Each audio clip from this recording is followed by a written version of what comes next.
All right, we're in the world of angles and parallel lines, and we're looking at parallel lines and angle pair.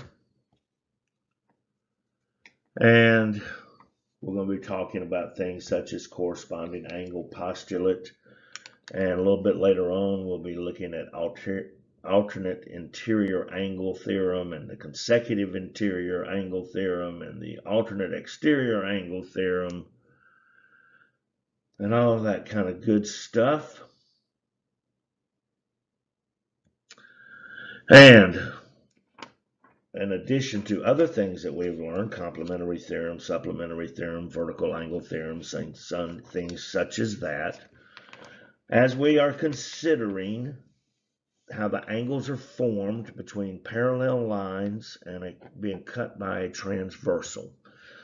So let's see what we got here. In the figure, suppose that the measure of angle 8 is 105 degrees, and then find the measure of each angle. So angle 8, I'm told, is 105. And we're asked to find the measure of angle 1.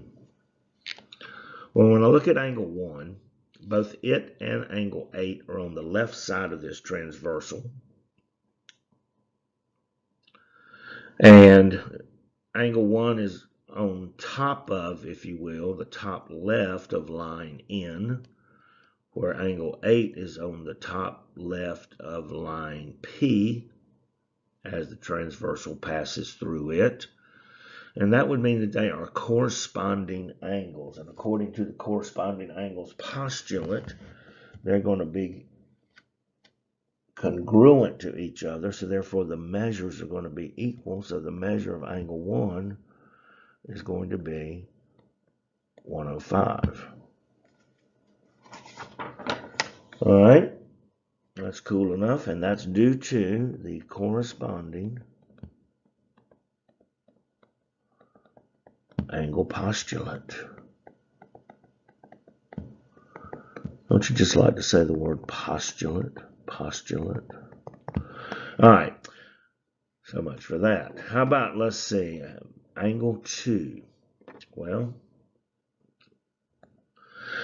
if angle 1 then becomes 105, and I look at the relationship between angle 1 and angle 2, then I can see here that these are linear pair.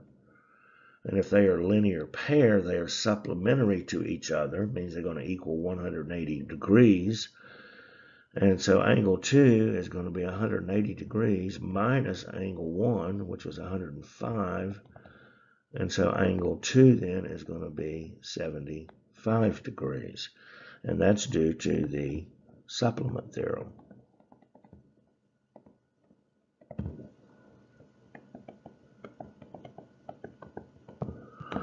All right, well, let's do one last one. We got angle 3. There's a couple of ways I could go about that.